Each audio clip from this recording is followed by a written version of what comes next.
Ah, so hello. It's very nice to Hello, mate. be interviewing you today. Yeah. Thanks for inviting me to the house, and tell Vicky that the food was nice. I hope you enjoyed dinner. Yeah, it was very nice. Right.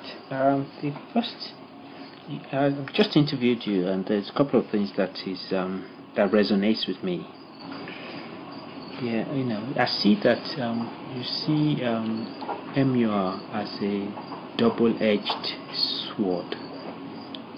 Yes. With some really good bits and some not so good bits. Yes. And our aim in the beginning is to, give a quality MUR. We really emphasize quality at the beginning of the project. So can you just describe to me some of examples of what you, because you do a lot of MURs, don't you? Yes, I do. Okay. Can you tell me what are the key positives that you have had with MUR? I think this double-edged sword isn't really the good and bad with MUR per se. MURs, I think, are a really good thing. I thought that at the beginning, and I still think it. I think a quality MUR, and the emphasis is on quality here, is excellent. I thought that then, and I still think that now. The double-edged sword that you're talking about is, I think, the way some companies are using MURs purely as a way to increase revenue, and to be frank, couldn't care less about the quality of these MURs. It's all to do with money. I do realize there's the business side to pharmacy, and I do realize that category M has had a huge impact on how much pharmacists or pharmacies and owners and companies earn, and as far as the Department of Health are concerned, MURs and these advanced services are a way to raise money in some ways, and I know it's not new money. I know it's just recycled money. So in other words, where companies want these additional services done in order to raise revenue, and I understand all of that.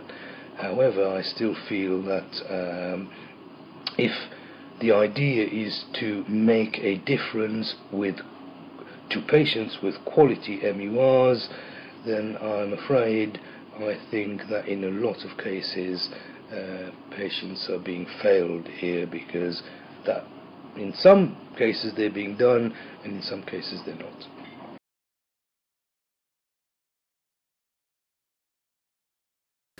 I think a good MUR, first of all, I think really does help a pharmacist connect with the patient in many ways. It's not all about medicines and how you're doing with your medicines. It's about connecting with the patient.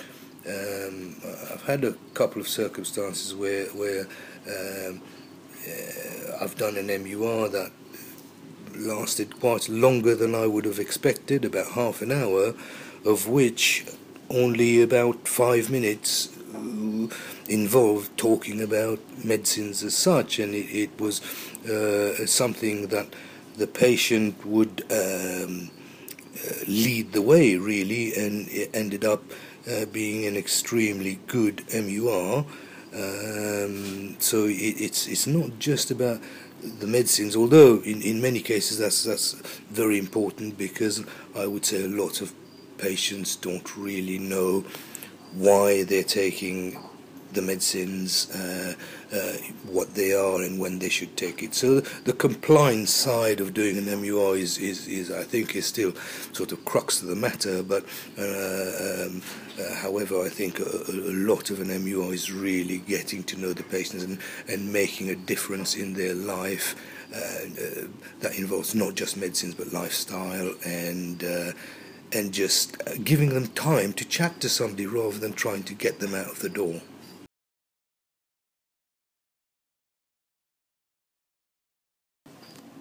So, lifestyle is important when we're doing MURs. Yeah. And we advise patients on a number of things. Yes.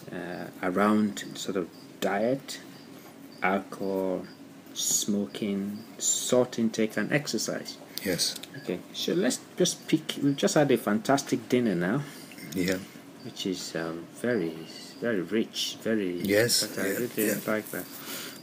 We were planning to have a takeaway tonight, but your wife has kindly cooked for us, which is amazing. Yeah. So yeah, takeaway is it's not something we want to be having very often. No. So what do we normally say to them, when it comes to diet? What do we say to patients when we're talking about diet? Treat is okay, isn't it? Yes, I think a lot of patients realize what a good diet is. Most recently, a lot of people know about saturated fats and overdoing that, and most people realize the sort of amount of fats that they should be having, and the amount of carbs and what's good and what's bad. However, there are some people who don't really know what a carbohydrate is. They don't really know what foods contain saturated fats and which fats are good and so on. So it's always worth having a chat to people. I do get a lot of people though who say, my diet is quite good really, I eat plenty of veg and plenty of fish and so on, and to be fair, I just sort of have a chat to them and just ask them what their diet's like, and explain that the problems that can lead from a bad diet. Is there when I do MURs, I always sort of print out maybe something from the NHS Choices website that gives some sort of diet advice. So what kind of sort of leaflet do you have? Leaflets that you use to back up your diet advice sometimes? No, I don't generally. It's not something that I generally do. I look at an MUR. I don't want to really pump the patients with lots of information that they're going to put to one side or not pay any heed. I'd rather do an MUR as a bit of a chat to them and come up with any or try to find answers if they have any problems. I will obviously run with the normal things that we do in terms of medication, how they're taking, are they getting on right, any problems and so on, but it invariably leads to a bit of a chat about several things with lifestyle, and I would guess that the medication part of it only takes up about 50% of the MUR. I guess what you're saying is that the diet advice that you give is tailored to the person that is in front of you. Definitely. You can tell by in many cases whether people are look after themselves. In many cases, people know quite a lot about their diets, but it's quite amazing really the amount of times when people really don't know people know that saturated fats or an excess of fats is not very good for you, but it's amazing that people think that or don't know how much fats there are in some things like a bag of crisps or that sort of thing, or pork crackling or whatever, and they think, I suppose as a treat that's not so bad, but yeah. Now, the next thing we normally talk about is alcohol intake. Yes. Yeah. How do you navigate through that? We all have a drink, don't we? Everybody except me, because I don't. No, I don't drink. I think with alcohol, again, most people know if they're drinking a little bit too much, and I do realise that current guidelines are saying if you have a drink every single day, that may be a bit of a problem. But I find that one that a lot of people don't. I guess it's a little bit like smoking as well. People will always say they drink less than they actually do. I don't really like pushing it, and again, I with most of the patients, I like to have a chat with them. I don't really want them to feel as if this is a lecture at all, because I want them to gain something out of it. And I will mention diet and alcohol and smoking.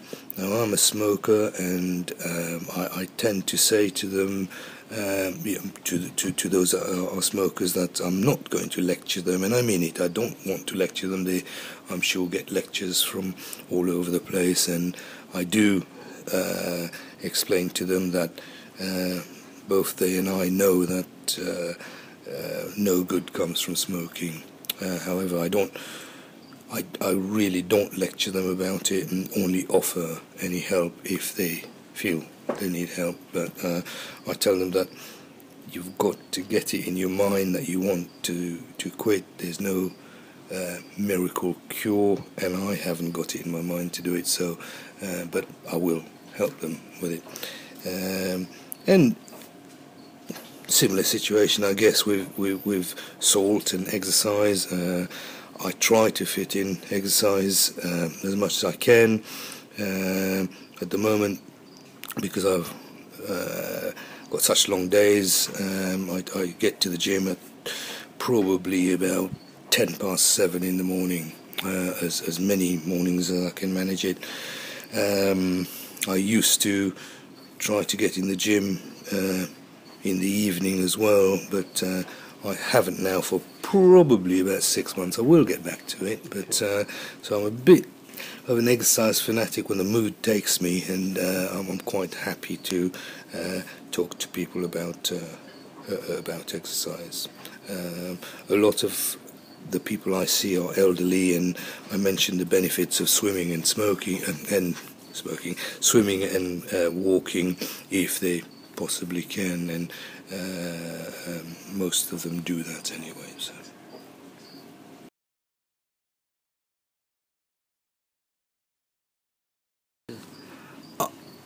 I'm quite lucky in many ways, because as a locum I can choose to do the MUR or not do the MUR. I have always said I will not do an MUR if I felt it wasn't going to be a quality MUR and the patient is not going to gain something out of it. However, I do feel sorry for some pharmacists, employed pharmacists, who have targets to meet, and I have a lot of friends who are employed pharmacists, and I have a lot of friends who are locums, and many of them feel pressurized to the point of potentially losing their jobs over being pushed to do MURs for financial gain for certain companies. I've known of locums being told that if they didn't do an MUR per shift, then the rest of their locum bookings would be cancelled with certain companies. And I think that although some of us, many of us, feel that we need to do MURs for the benefit of the patient, I feel that large retail companies are MUR at any cost. And I think that's dangerous, really. It's not good for the patient, and I think it's dangerous for the pharmacist, because ultimately that pharmacist, if they do not deliver what the PCT and the Department of Health feel are good MURs, potentially there may be problems regarding their registration.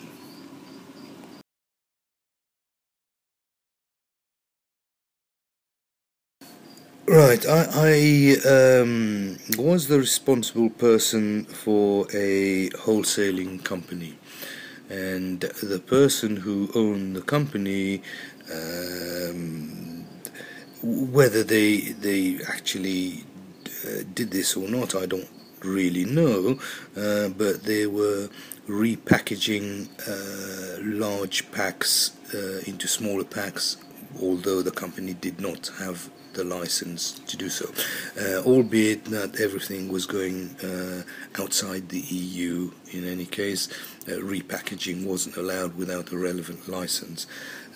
As the responsible person for the company, it was seen that I was responsible for the actions of the owner, who has passed away since. So how did that make you feel, having to go in front of the statutory committee? In some ways, leading up to it, it was quite nerve-wracking, really, and frightened and so on. But I think actually when the day came, I felt okay about it. As I said before, I don't tend to panic, and as the day went by, I became quite confident that everything, would be okay. There was always the worry at the back of my mind that if the statutory committee decided, then I would lose my license for at least 2 years, and I wouldn't be able to practice as a pharmacist. I think this whole situation is quite difficult as a pharmacist.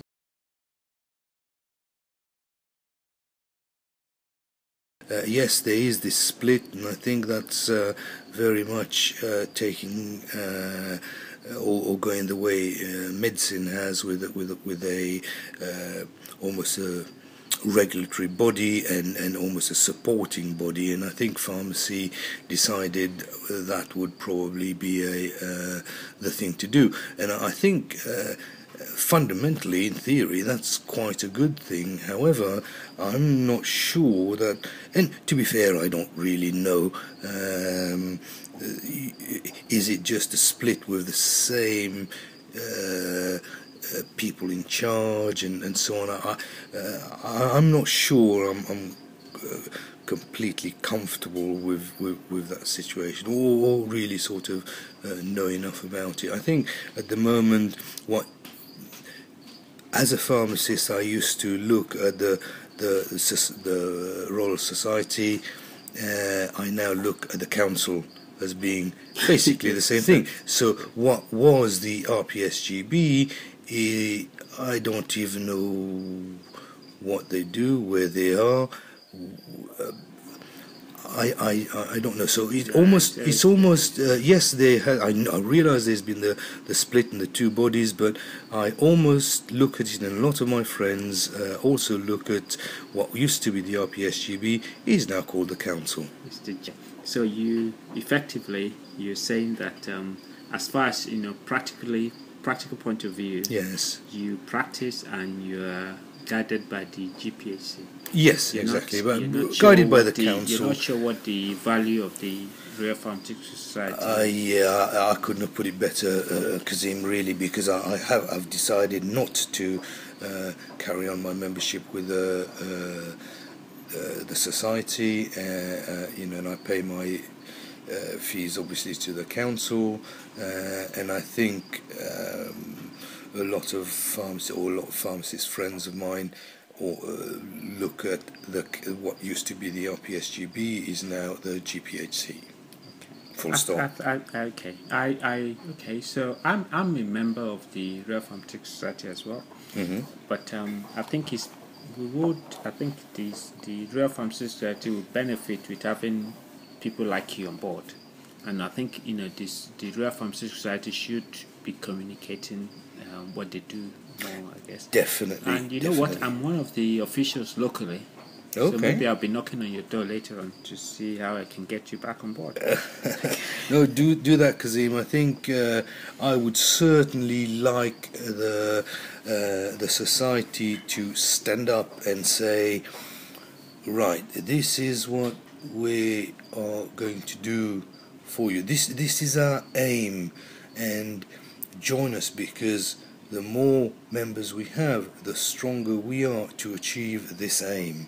And I think if they were a little bit more vocal, I think the society would So, well, they would get my vote if it's something I truly believed in what they were trying to achieve, and I know several people who would do the same. So I think as an official, local official, I should be knocking on your door then. Yeah, no problem.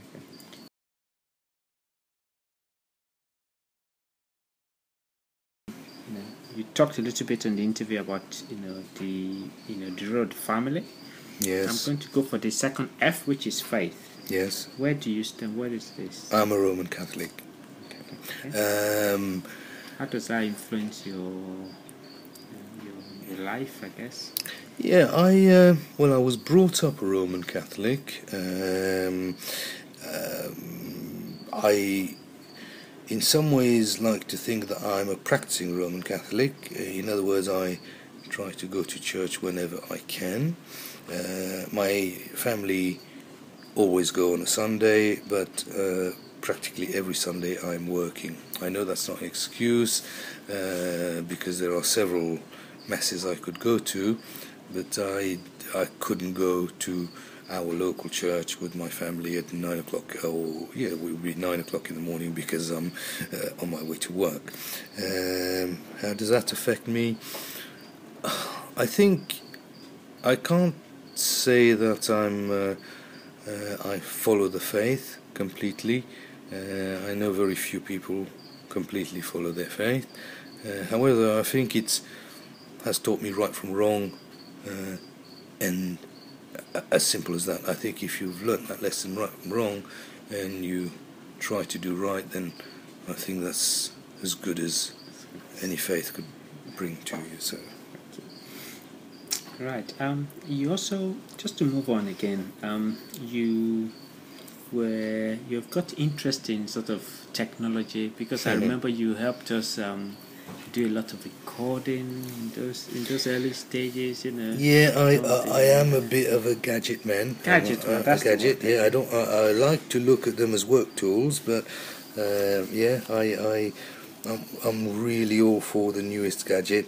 I don't know why I've always been like that, and my son is exactly the same. He's 11, and same thing. I guess it's a men thing, So I'm quite techie. I like gadgets. The usual men things. I like cars and that sort of thing.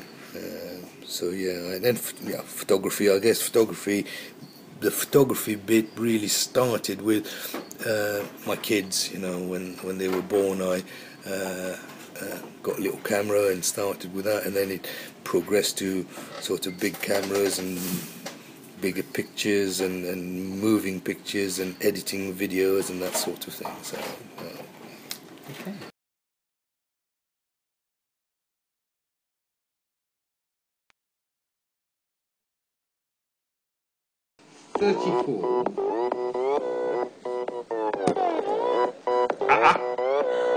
Gangnam Style. Gangnam Style. I haven't shown Mandy. I've just found this one. I've shown Mandy tomorrow. I'll try.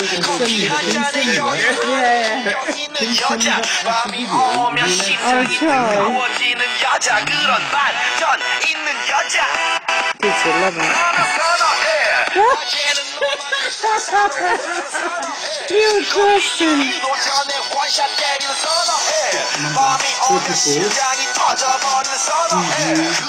I copied that.